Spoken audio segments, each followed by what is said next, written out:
So what role does podcasting play as part of the content marketing mix? So I would like to, as I mentioned earlier, pinpoint where I think podcasting fits in. So as part of that LinkedIn Learning course that I talked to you about, and you can find out more about this in LinkedIn Learning for the whole course. But I just want to give you a 10-minute overview to show where I believe that podcasting fits in. Now, if you consider the traditional B2B marketing funnel, it generally starts off with awareness, consideration, conversion, loyalty, advocacy. That's kind of phase that most B2B marketers are quite comfortable with. However, it's not just about that. You've got to understand where it applies to your overarching business, your marketing funnel, where other content applies in. So instead of actually having just that funnel, I've actually created something that I call the pump and funnel marketing model. And I've applied awareness, consideration, conversion to inside the funnel, loyalty, the river of loyalty underneath the funnel, and then the pump of advocacy coming up from the river. And I think that's a nicer way to visualize it, so you can see what people are doing in your business. But you don't just drive marketing channels, advertising towards your funnel. There's something that people have to engage with. And when I asked myself this a few years ago when I was creating this model, I thought, okay, well, what do people engage with? Every single stage, they engage with content. The success of every single marketing channel is down to the quality and relevance of the content that the target consumer experiences within that channel. So, what content marketing models existed? What content marketing models were out there? The best one, probably the most prominent one that I found, was the 3H content marketing framework by Google. It was initially used by YouTube, I believe, and established by Google: Hero, Hub, and Help content. So how does this content model map onto this pump and funnel model? Very much here. Hero content right at the top, help content in the middle, and hub content out of the funnel.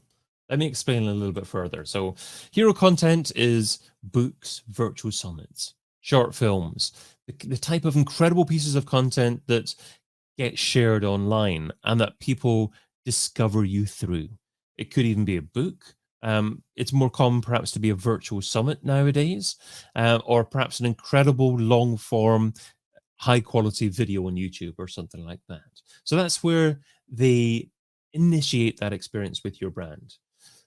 Once they establish that relationship with you and move into your website, then they can experience your blog posts, your social media, perhaps your FAQs on your website if they're interested in what you do potentially as a brand. And help content answers long tail keyword phrases, very specific questions. It could be even as long as 6 or 7 words. But if you search Google, then quite often at the bottom of search results, or within the search result itself, you'll get a little snippet within Google that says people also asked.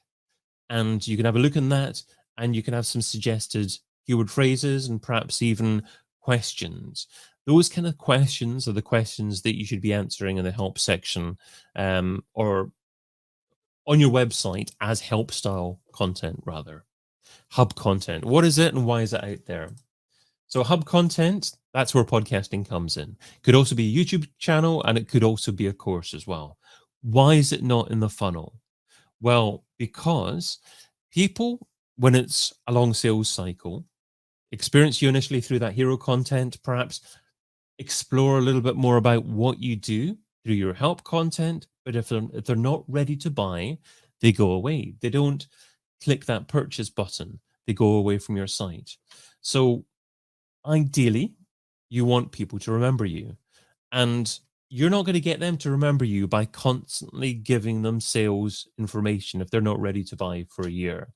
But if you deliver a high quality magazine style audio piece, YouTube channel, podcast that's informative, that's interesting, that it's the kind of content that they really want to consume, they will subscribe to your podcast, and subtly they will be made aware of the fact that your brand is the one that they need to remember when they are in the market to purchase something that you offer. Dre De Vera is saying, good morning from Auckland. Good morning, Dre. Thank you for joining us live. Now, that's where a podcast fits in. So, what are some examples of podcasts here? Now, these are 3 examples of podcasts that I produce for clients. Here's one which is a barrister's in London, 39 Essex, and they've published a podcast on Wilmot Smith on construction contracts. That was a book. That was a lengthy, big book. But to launch the book, they published a lovely podcast series that interviews the participants of each chapter of the book. A really novel, interesting way to consume content and make people aware of the fact that the book actually exists. Now, here's another podcast series and other content that I published for a brand called Majestic. This series is called SEO in 2023. That's 101 series podcast that I produced for Majestic. Chirag is saying, good morning from India. Chirag, thank you so much for joining us live. So if you've got any questions, anyone watching us live, please feel free, comment in the chat, and we'll try and incorporate your questions, your thoughts as part of the live stream as well. So that's SEO in 2023.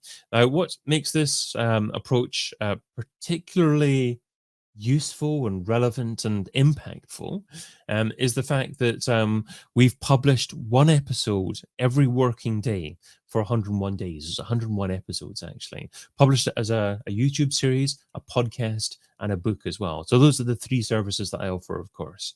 And I'll tell you a little bit more about this particular project just later on, and I'll even give you some stats in terms of how successful the podcast was. So just stay tuned for that. Discover IP. That's an example of another podcast that I produced for a client.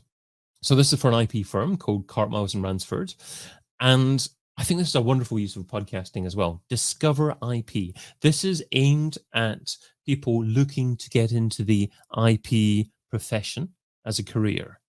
And you see in different episodes questions like, what is a patent attorney? How I became a patent attorney, a day in the life of a patent attorney.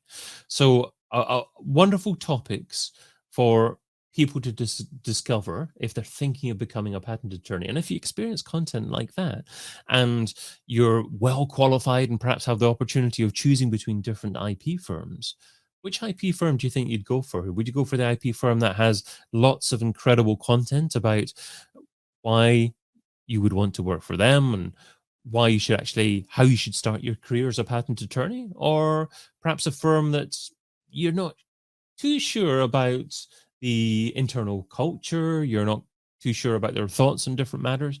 You'd certainly give this firm more thought, that's for sure. So there we go. That's podcasting as a form of content, hub content there.